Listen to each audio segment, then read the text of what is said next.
Next up, I'm going to have you all listen to a message from a real-life war hero. She was in an actual war before, and she came home to Pine Ridge to help the veterans. And so a lot of times people don't really earn their stripes or see wartime, but my sister has. And she came back to Pine Ridge to get a lot of programming together for Native veterans that were getting forgotten about. And she's done this work for the last 5-6 years, off and on. So without further ado, please welcome Miss Shawnee Redbeard.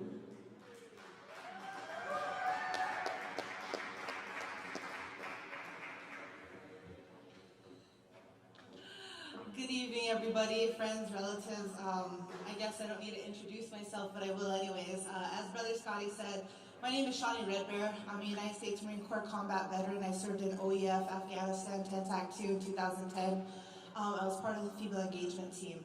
I do serve as a tribal veteran service officer for the Lower Brule Sioux Tribe, and I've done this work for the past 5 years. And it is an honor to be here amongst so many great artists, so many great speakers, legislators.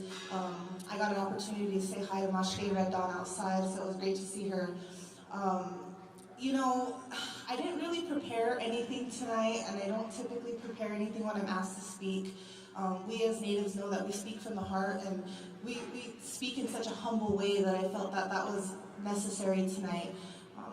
You know, I was asked to speak on encouraging Natives to vote and why it's so important for us to continue to get out there and let our voices be heard. We live in such a fragile time in the world. You know, a lot of our ancestors pioneered ways and paths for us to make these decisions, and they laid out a 7th generation plan. We're in that pinnacle time to be able to create our future, not only for ourselves, but for our children and our grandchildren, so on and so forth.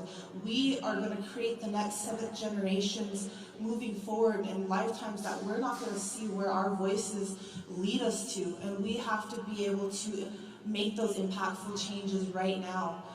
You look at the numbers for the census, and you look at the numbers on the BIA website, 46,000 enrolled Lower Brule Sioux tribal members, and only 13,000 of those individuals participated in the census. And I don't know how much you guys understand of apportionment or redistricting, but when you actually take the time to look at redistricting, you know, we can lose a lot of what we have earned, what our ancestors have fought for, and that's something that I'm not comfortable with, that I don't feel like you should be comfortable with either.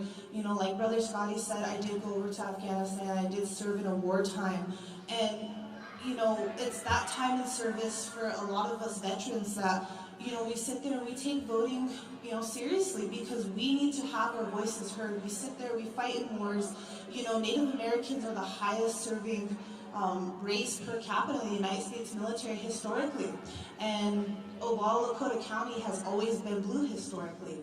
So we need to change the narrative of not wanting to vote and start voting, because it is important. It is so important. You know, you look at what was said back in the old days to now, you know, so much has been laid out for us, and to give that up and to allow our children, our grandchildren, our great-grandchildren to go into a future in the dark, I think it would be irresponsible of us. And I think that, you know, a lot of our friends and family don't care to vote. They don't think that they're going to be heard. They think that their voices are going to make an impact. However, it does. You know, I'm just a common woman who gets to share the stage with, you know, artists like Scotty Clifford and Atani Means and Terrence Jade, and it's an honor to be able to do so. And because of the work that I do in the community as a humble woman, I'm able to be able to have my voice heard tonight. And I think that if we put that same thought towards voting, you guys would really understand that your voice will make a difference, and it is impactful. You know, if you don't believe me, just look at the numbers in the polls.